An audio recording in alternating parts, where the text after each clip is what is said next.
The winter air in Moscow was brutal that year, kind that bit into a man's bones and turned breath into ghostly ribbons. It was 1613, and Russia was a country barely clinging to itself. The land had been torn apart by a long, brutal chapter known as the Time of Troubles, a decade of famine, foreign occupation, and bloody civil war. The throne, once the seat of unshakable power, had become a thing passed between pretenders and usurpers like a cursed relic. Villages lay in ruin, the peasants hungry and silent. The bells in the monasteries tolled not in celebration but in weary endurance. People spoke in whispers as if the land itself might break if they raised their voices too high. Somewhere in those frozen streets, a small procession of weary messengers wound its way toward a remote monastery in Kostroma. Their task was strange, almost desperate, to find a boy just 16 years old and tell him that the fate of Russia now rested on his shoulders. That boy's name was Mikhail Romanov, the son of a noble family whose fortunes had been as uncertain as the times. His father, Fyodor Romanov, had once been a powerful boyar before political intrigue saw him tonsured as a monk. Under the name Filaret, his mother, Xenia, had been forced into a convent after the chaos of the false tsars. And now, after so much bloodshed and shifting power, the surviving nobles had decided this boy would be the next tsar. When they found him, Mikhail was said to be barefoot, wrapped in simple robes, his hands chapped and red from the cold. He was hesitant, even frightened, for to be czar in such a time was not an honor, but a likely death sentence. The messengers, their beards frosted white, knelt before him and begged him to accept, swearing that without his leadership, the country would collapse entirely. It is said his mother wept, warning him that the crown would bring nothing but suffering. But the delegation insisted this was God's will, and so, under the dim winter sun, Mikhail Romanov agreed, setting into motion a dynasty that would rule Russia for more than 300 years. The coronation in Moscow was a muted affair compared to the glittering ceremonies of later centuries. Kremlin's walls were scarred from sieges and the city bore the smell of smoke and hunger. Yet as the golden crown of Monomuk was placed upon his young head, there was a sense fragile, but real, that perhaps the chaos was ending. Mikhail was no warrior king. He was cautious, gentle, and deeply pious. But his very youth was his strength. He carried no old grudges from the political bloodletting that had preceded him, and he was willing to listen, to reconcile. Slowly, almost imperceptibly, the land began to heal. In those early years, much of the real power lay not in Mikhail's hands, but in his father's. In 1619, Filaret was released from Polish captivity and returned to Moscow. Though still a patriarch of the Orthodox Church, his influence was vast, and together father and son worked to rebuild Russia. The walls of Moscow were repaired, trade routes were reopened, foreign mercenaries, once the scourge of the countryside, were dismissed or absorbed into the army. The people who had once lived in the shadow of pretenders and impostors began to speak the Romanov name with cautious hope. Life in Russia under Mikhail's early reign was not yet gilded with imperial splendor. The palaces were still drafty, the streets muddy and uneven, and the peasants toiled under the weight of debts and obligations that would one day harden into full serfdom. Yet there was a sense of stability, like a ship that had stopped listing and was now finding its course. The Tsar's court was modest compared to the opulence that would come later, but already it had begun to gather the quiet rituals of power, the bowing boyars, the scent of incense in the throne room, the glint of icons in candlelight. Beyond the Kremlin walls, Russia's vastness was both its blessing and its curse. Endless forests, frozen rivers, and distant frontiers stretched into lands most subjects would never see. Cossacks roamed the southern borders, fierce and semi-independent, while in the north, traders pushed toward Siberia, driven by tales of furs more valuable than gold. In the west, the scars of war with Poland still ran deep, and to the south, the Ottoman Empire loomed like a shadow over the steppes. Mikhail's Russia was not yet an empire, but it was a land with an unshakable will to survive. As the years passed, the boy who had once stood barefoot in the snow became a steady ruler. He married Princess Maria Dolgorukova, though tragedy struck quickly when she died just months later. His second marriage to Eudoxia Streshneva brought him a family, including the son who would inherit his throne, Alexei. Mikhail's reign was marked less by grand wars than by the slow, deliberate work of restoration. He was no conqueror, but he was a builder. In the whispers of the court, there was already a sense that the Romanovs were destined to be more than just caretakers of a fragile peace. They were to be architects of a powerful, enduring state.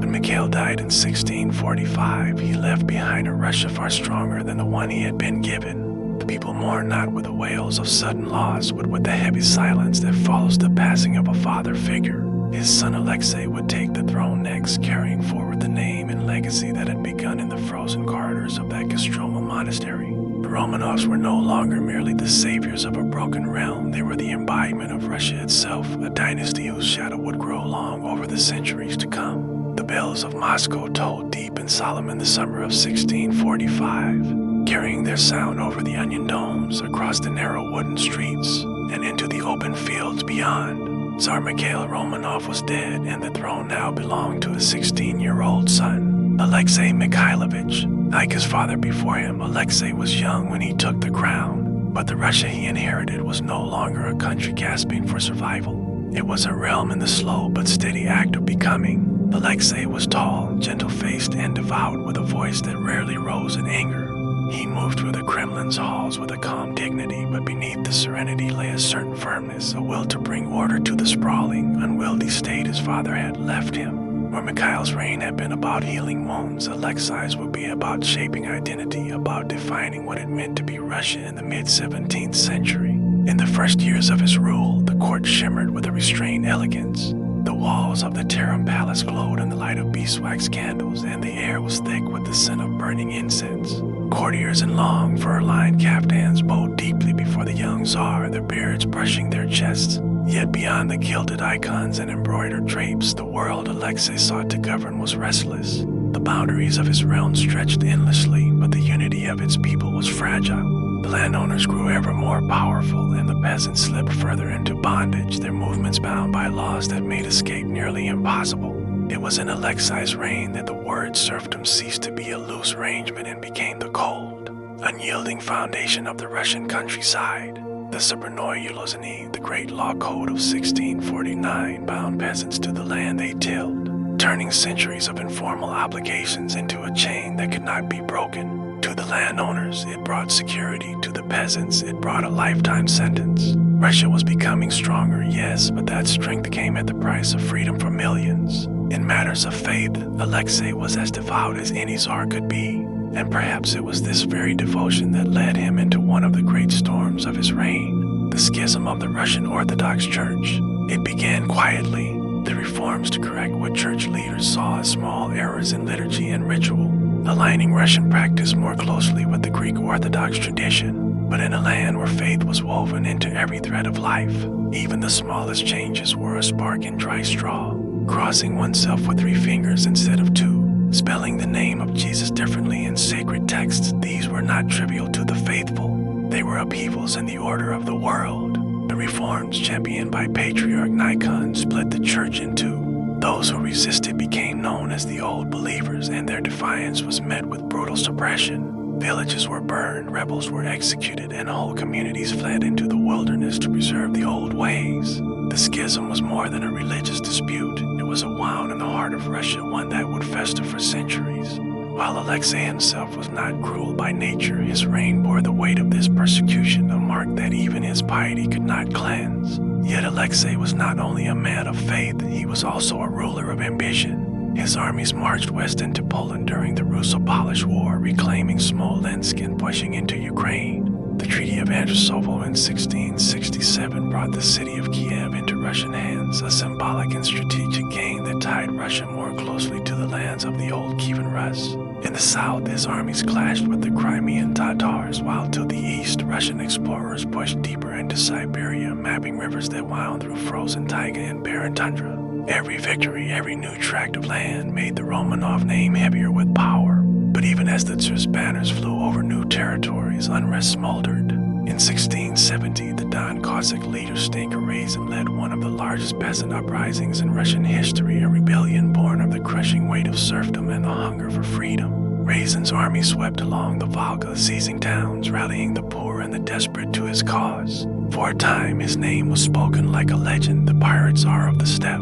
But the rebellion ended in blood. Razin was captured, brought to Moscow in chains, and publicly executed. His body was torn apart before the crowd, but the story of his defiance lived on in folk songs whispered long after the gallows were gone. Alexei's personal life was marked by both joy and loss. His first wife, Maria Miloslavskaya, bore him many children, but death visited often, sons and daughters lost before their time. By her passing, he remarried to Natalia Narishkina, a union that would later ignite fierce rivalries between the Miloslavsky and Narishkin families, rivalries that would shape the fate of his heirs. Among Natalia's children was a boy named Peter, whose restless spirit and sharp mind would one day drag Russia into a new age. When Alexei died in 1676, he left behind not a fractured realm, but a state brimming with potential and tension alike. His reign had seen Russia expand its borders, solidify its laws, and deepen its connection to Orthodox tradition, but also sow seeds of division, both social and spiritual, that would echo far beyond his time. The Romanovs were no longer merely rebuilding from ruin. They were building an empire, one brick, one law, one conquest at a time. In the shadowed corridors of the Kremlin, the boy who would become Peter the Great was already watching, already learning. The Kremlin in the summer of 1682 was a place of whispers and sharp glances, for the death of Tsar Fyodor III had left the throne in uneasy hands. He had no sons, only two brothers, the sickly and nearly blind Ivan and the bold, restless Peter, who at just 10 years old seemed far too young to bear the weight of the crown. The boyars, their long beards and jeweled robes rustling in the dim palace halls, argued fiercely over succession, and behind them loomed the two rival families, the Miloslavskys, who supported Ivan, and the Narishkins, kin to Peter's mother, who championed the young boy. The dispute might have ended quietly if not for the Streltsy, the Tsar's musketeers, who burst into open rebellion. Their boots pounded against the cobblestones, their shouts echoing off the fortress walls, and soon the palace was awash in blood. The uprising was brutal, a storm of steel and rage. The Streltsy dragged Narishkin supporters from their chambers, killing them in front of terrified women and children. Peter himself, they say, saw men hacked to pieces before his eyes. The marble floors of the palace turned slick with red. Those memories would never leave him. In the end, a compromise was reached. Ivan and Peter would rule jointly, with their half-sister Sophia acting as regent. Sophia was sharp-witted, politically skilled, and unwilling to fade quietly into the background. For 7 years she held power, but Peter, growing taller, stronger, and more restless, was already plotting his future. He spent his days not in the suffocating etiquette of the court, but in the German quarter of Moscow, mingling with foreigners, learning their languages, studying their ships and weapons. He built small boats on the Yauza River, drilled mock armies from bands of friends, and soaked in every scrap of knowledge he could find about the world beyond Russia's borders. By 1689, Peter was 17 and ready to take control. The Streltsy tried once more to stir chaos, but the young Tsar acted decisively, stripping Sophia of power and confining her to a convent. His brother Ivan, content to let Peter govern, receded into ceremonial duties until his death in 1696. From that moment on, Peter ruled alone, and Russia would never be the same. Peter's reign was a storm, a relentless drive toward transformation. He saw in Russia land vast but backward, rich in resources but mired in old customs. To his mind, the future belonged to the powers of Western Europe, England, Holland, France, and if Russia did not modernize, it would be swallowed whole by them. So he set about reshaping his country with a force of will that seemed almost inhuman. He began with the military. The Streltsy, who had defied him in his youth, were broken and disbanded. In their place, Peter built a modern, professional army trained in European tactics and armed with European weapons. He poured resources into shipbuilding, determined to give Russia a navy that could rival any in the West. When his own knowledge was lacking, he traveled, not as a pampered monarch, but in disguise, working alongside carpenters and sailors in the shipyards of Holland and England. The Grand Embassy of 1697 to 1698 took him across Europe, where he studied everything from anatomy to artillery, absorbing the spirit of the age. But modernization came at a price.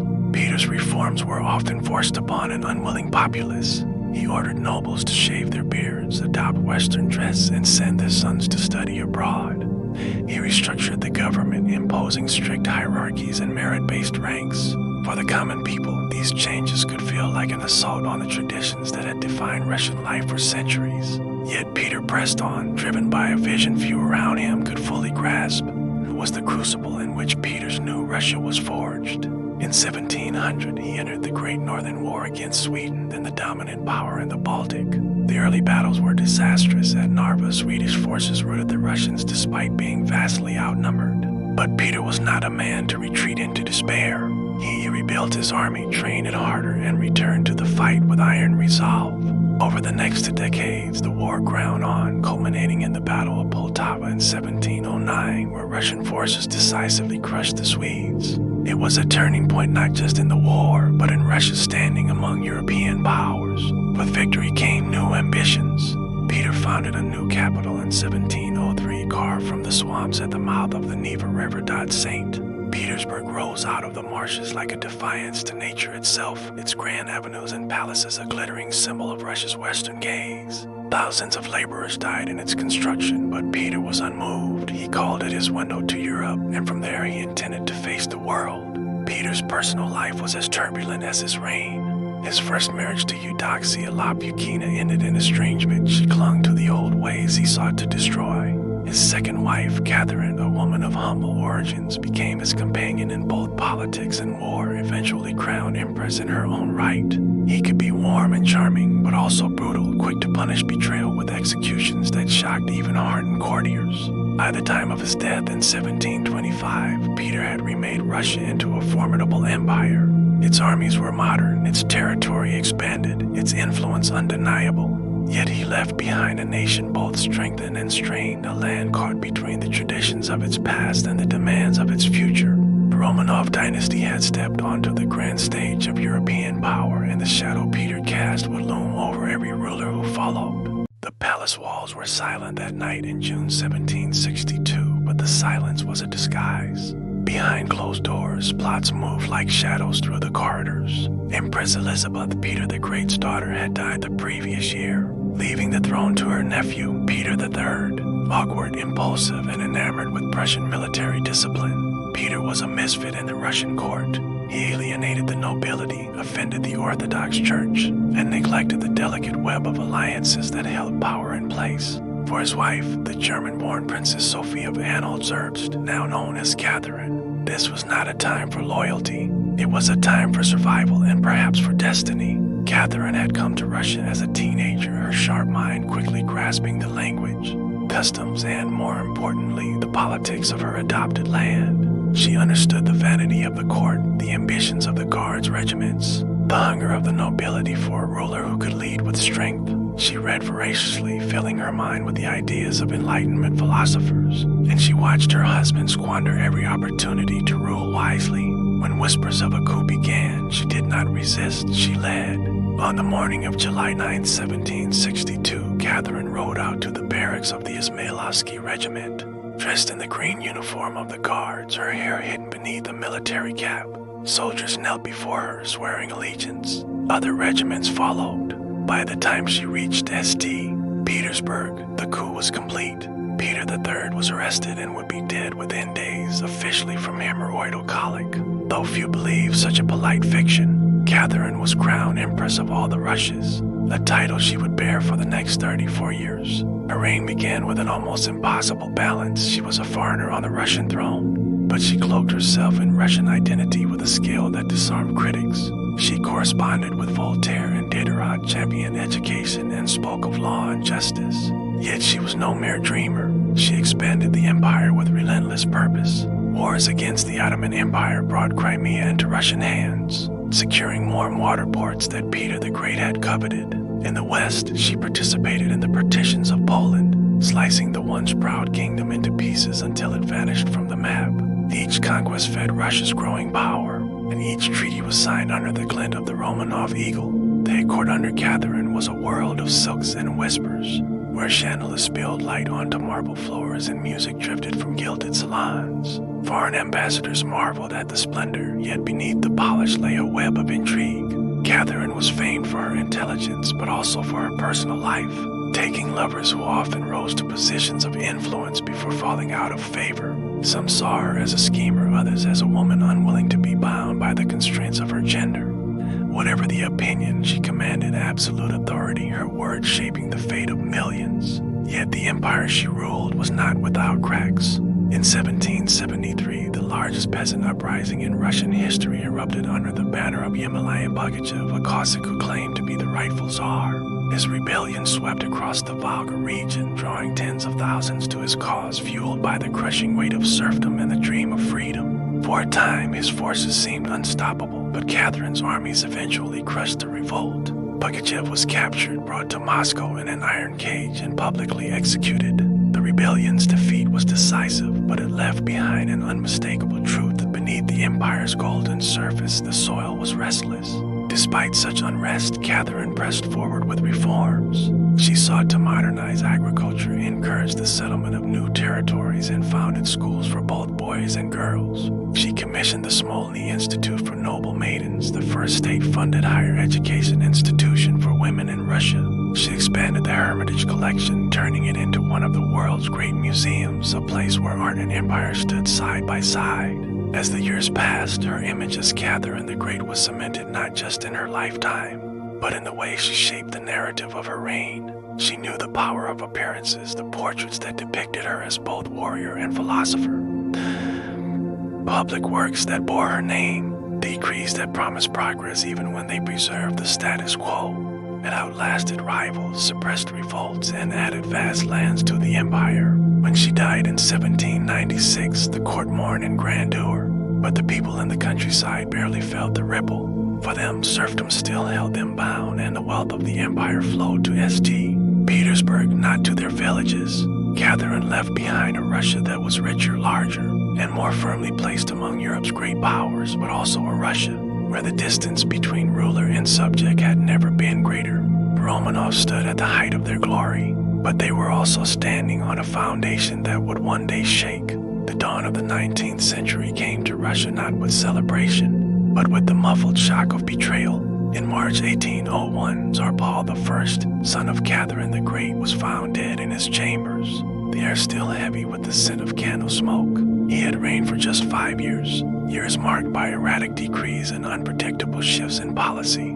His suspicion of the nobility and his reversal of Catherine's favorite policies had bred resentment in the court, and that resentment had sharpened into conspiracy.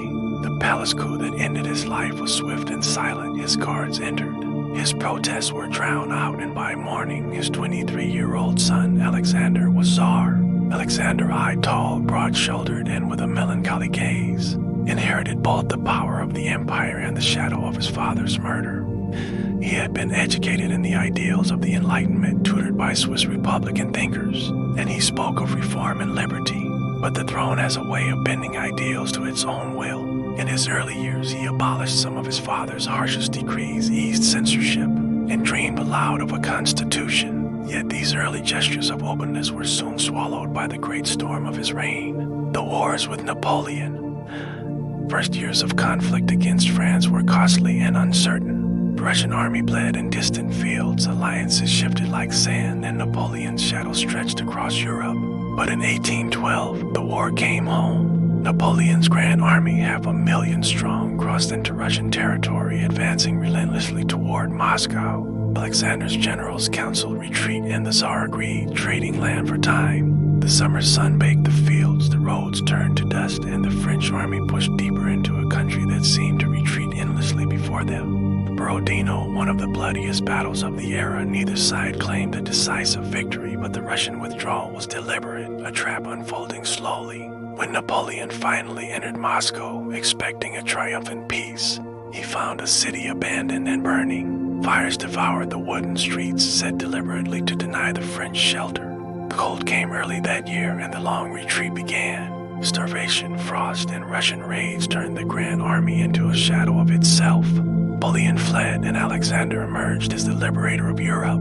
By 1814, Russian troops marched into Paris, and the Tsar stood at the pinnacle of his power. Yet victory brought no peace of mind. The ideals of his youth gave way to caution, even suspicion. The revolutionary fervor that had swept France was a warning to him. Liberty was dangerous, and reform could be a spark that burned the throne. His later years were marked by religious mysticism and conservative policies. By the time he died in 1825, the man who had once dreamed of a freer Russia had become its cautious guardian. The transition to the next reign was anything but smooth. Alexander had no direct heir, and confusion over succession sparked the Decembrist uprising. On a freezing December morning in St. Petersburg, a group of army officers and nobles refused to swear allegiance to the new Tsar Nicholas I, instead demanding a constitution and the end of autocracy. The rebellion was small but symbolic, the first open attempt to challenge Romanov rule in its own capital. Nicholas responded with force, ordering artillery to fire on the rebels gathered in Senate Square. The snow was stained red, and the survivors were sent to Siberian exile. Nicholas' eyes, stern and unyielding, became the very embodiment of autocracy.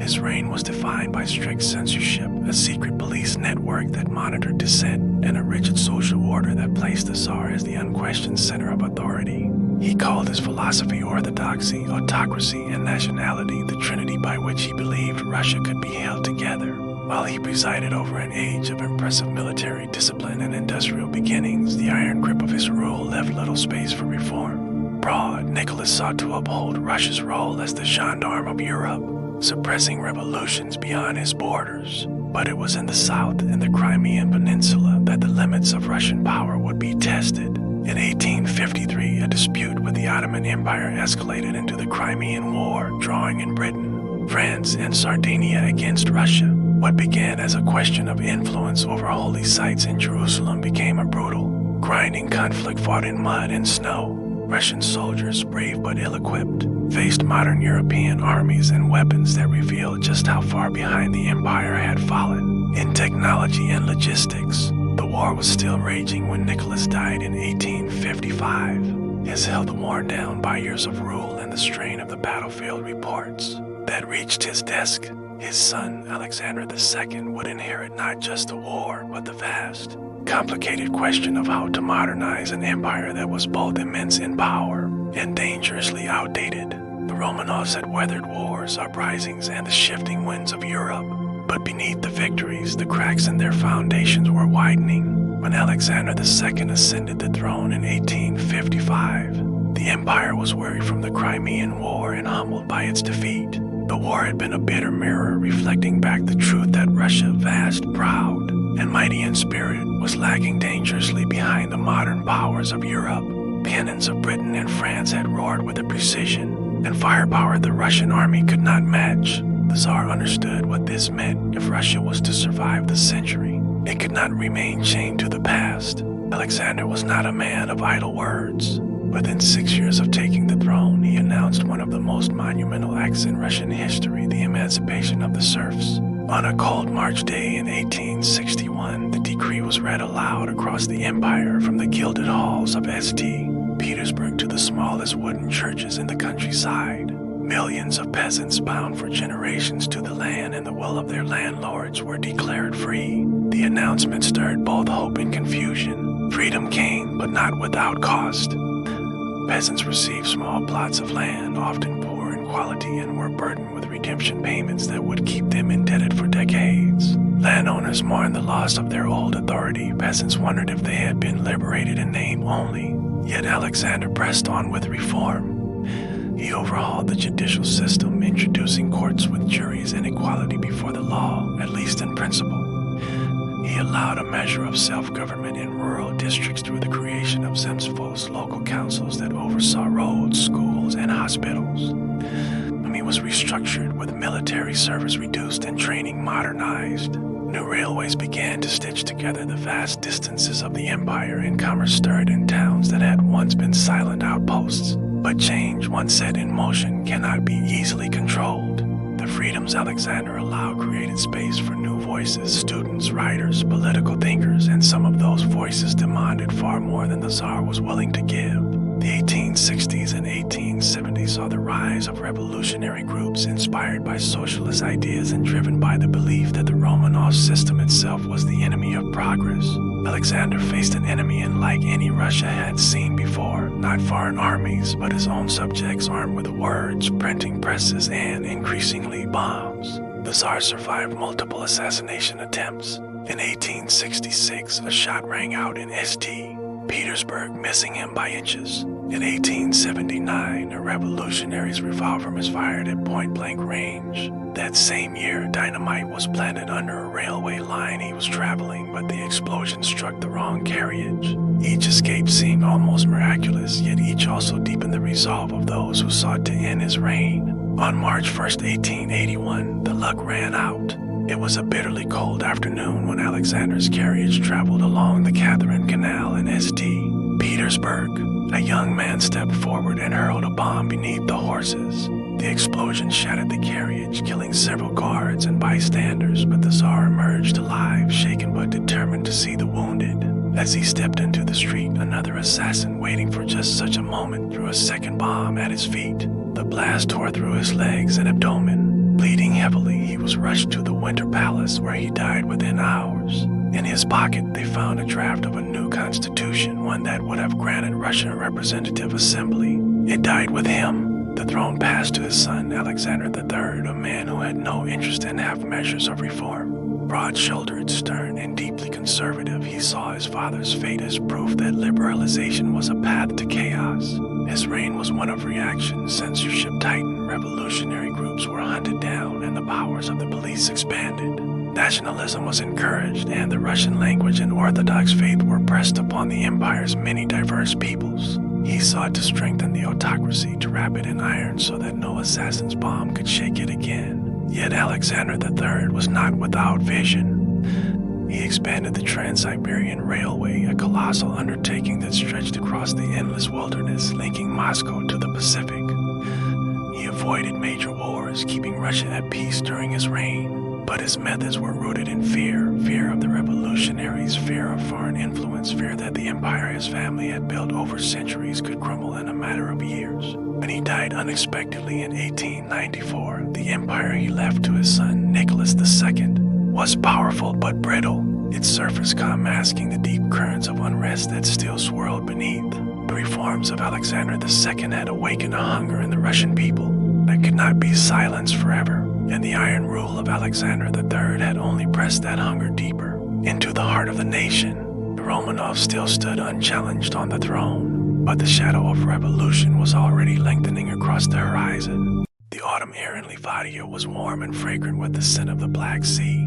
Nicholas Alexandrovich Romanov became emperor in 1894, but his ascension was born of grief. His father, Alexander III, had died suddenly of kidney disease, leaving Nicholas at just 26 years old to rule the largest empire on earth. Those who knew him saw at once the contrast between father and son. Where Alexander III had been imposing and unyielding, Nicholas was gentle, soft-spoken, and deeply private. He cherished his young wife, Alexandra Feodorovna, with a devotion rare in royal marriages. But his own words upon taking the throne betrayed his uncertainty. "I am not prepared to be a czar." The coronation in Moscow in 1896 should have been a triumph, a declaration of strength to the world. But it was marred by tragedy. On the day of the public festivities at Kodinka Field, rumors spread among the massive crowd that free food and commemorative gifts were running out. The resulting stampede left over 1,000 people dead, trampled in the dirt. Nicholas insisted the celebrations continue that evening, a decision that would haunt his reputation from the start,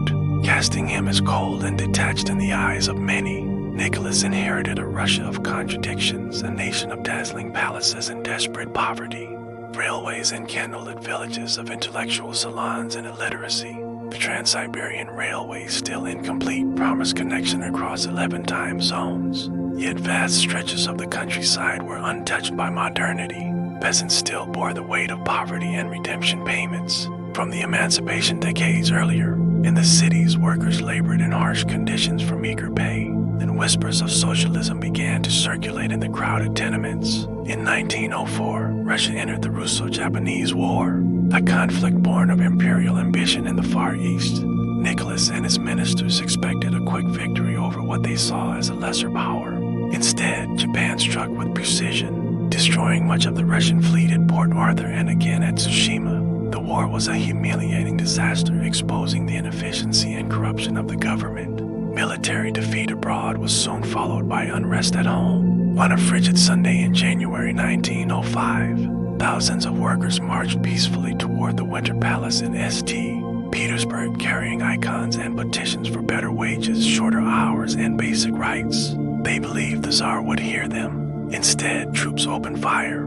The snow turned red, and the day would be remembered as Bloody Sunday. Across the empire, strikes and protests erupted, paralyzing cities and shaking the autocracy to its core. Nicholas was forced to make concessions. That year, he issued the October Manifesto, granting basic civil liberties and creating a legislative assembly, the Duma. Yet the reforms were carefully limited. The Tsar retained the power to dissolve the Duma at will, and he did so repeatedly. For many, the events of 1905 were a lesson that change would not come peacefully. In 1914, Russia was drawn into the First World War, standing with its allies against Germany and Austria-Hungary. At first, patriotic fervor swept the empire. Crowds cheered in the streets, banners flew, and soldiers departed with songs on their lips. But the reality of the war was grim: shortages, staggering casualties, and the strain of supplying a massive front undermined the nation's strength. Nicholas made the fateful decision in 1915 to take personal command of the army, leaving the capital and placing day-to-day governance in the hands of Alexandra. It was during this time that a shadow fell over the imperial family in the form of Grigory Rasputin, a mystic from Siberia who claimed healing powers. Rasputin seemed able to ease the suffering of the Tsar's only son, Alexei, who was afflicted with hemophilia. Alexandra trusted him absolutely, but his influence and his scandalous reputation became a source of public outrage. Rumors of his debauchery and political meddling spread, painting the monarchy as corrupt and disconnected from the people's suffering. By 1916, discontent had reached a breaking point. Food shortages, inflation, and war losses eroded what little faith remained in the Tsarist regime. Rasputin was murdered by nobles hoping to save the dynasty, but it was too late. In February 1917, strikes and protests in Petrograd swelled into revolution. Soldiers joined the crowds instead of dispersing them. Nicholas, returning from the front, found the situation beyond control. Under pressure from generals and politicians alike, he abdicated the throne in March, ending more than 3 centuries of Romanov rule. The family, Nicholas, Alexandra, their 4 daughters, and young Alexei, was placed under house arrest, first in the Alexander Palace, then in Siberia.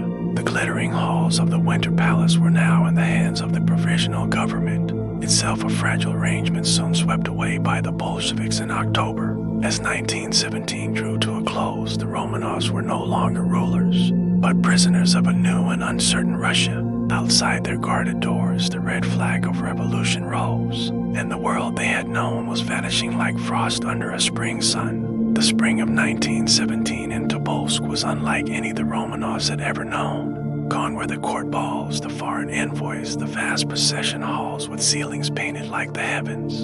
Instead, the former Emperor Nicholas II and his family lived in a governor's house on the quiet streets of this Siberian town, surrounded not by guards of honor, but by soldiers of the new provisional government. Nicholas was no longer His Imperial Majesty, but Citizen Romanov, a man who chopped wood in the yard for exercise, tended a small garden, and wrote in his diary with a calmness that puzzled those who expected him to rage against his fate. Alexandra, in fragile health, spent her days reading religious texts and caring for her children. The 4 Grand Duchesses, Olga, Tatiana, Maria, and Anastasia, took long walks in the fenced garden, sometimes laughing together, sometimes sitting in silence as though listening for a world that no longer called their names. Alexei, pale and frail from his illness, spent much of his time indoors, shielded from injury. The family's life in Tobolsk was quiet, but it was the quiet of a pause between storms. Far away in Petrograd, the Bolsheviks under Lenin had seized power in October 1917, toppling the provisional government. Civil war loomed, with the Red Army fighting the Whites, monarchists, liberals, and others who opposed Bolshevik rule. The Romanovs, in Bolshevik eyes, were not merely deposed royals, they were a symbol, a living rallying point for their enemies. In April 1918, the family was moved again, this time to Yekaterinburg in the Ural Mountains. Their new home was a sturdy merchant's house on the corner of a quiet street surrounded by a tall wooden fence. Its name would become infamous, the Apativ House, the house of special purpose. The windows were painted over, the rooms sparse. Guards patrolled the halls, their boots echoing on the wooden floors. The family's world had shrunk to a handful of rooms and a small, enclosed yard. Life there was tense and uncertain. The guards were not the disciplined soldiers of Tobolsk, but often rough men loyal to the Bolsheviks, some openly hostile. Religious icons still adorned the family's quarters, and Nicholas continued to record each day in his diary notes about the weather, the meals, the books they read. Alexandra sewed and embroidered, the girls mended clothing and cared for Alexei. But behind these small routines lay the unspoken truth. They did not know if they would ever leave the house alive. In July 1918, the Civil War drew dangerously close to Yekaterinburg. White army forces were advancing, and there were rumors they might rescue the Romanovs. For the Bolshevik leaders, this was unthinkable. A living Tsar could inspire armies even in defeat. The decision was made in secrecy. The family would be executed. On the night of July 16th, the household was told they would be moved for their safety due to fighting nearby. In the early hours of July 17th, Nicholas, Alexandra, their children, and for loyal servants were led down to a basement room. The Tsar carried Alexei in his arms. Alexandra, wearing a black dress, supported herself on the arm of one of her daughters. The family stood together under the dim light of a single bulb. A squad of armed men entered. The commander read a brief statement declaring that the Ural Soviet had decided to execute them. Nicholas managed to say only what before the order was given. The room erupted in gunfire. Smoke filled the air, the sound deafening in the closed space. The daughters, wearing undergarments sewn with hidden jewels, were not killed instantly, but bullets deflected. The executioners, realizing this, used bayonets and pistols to finish their grim work. It was chaotic, brutal, and swift. Within minutes, the last of the Romanovs were dead. Their bodies were taken to a remote forest outside the city. In the darkness before dawn, they were stripped, doused in acid to hinder recognition, and buried in shallow graves. For decades, the truth of that night would be obscured by lies, rumors, and silence. Yet the story did not end in the basement of the Ipatiev house. It lingered in the hearts of those who still spoke their names, in the myths of Anastasia's escape, in the haunting photographs of a family smiling in gardens and palaces now gone. And it lingers still, a dynasty that rose from the chaos of the time of troubles, built an empire that spanned continents and fell not to foreign armies, but to the tide of history turning against them.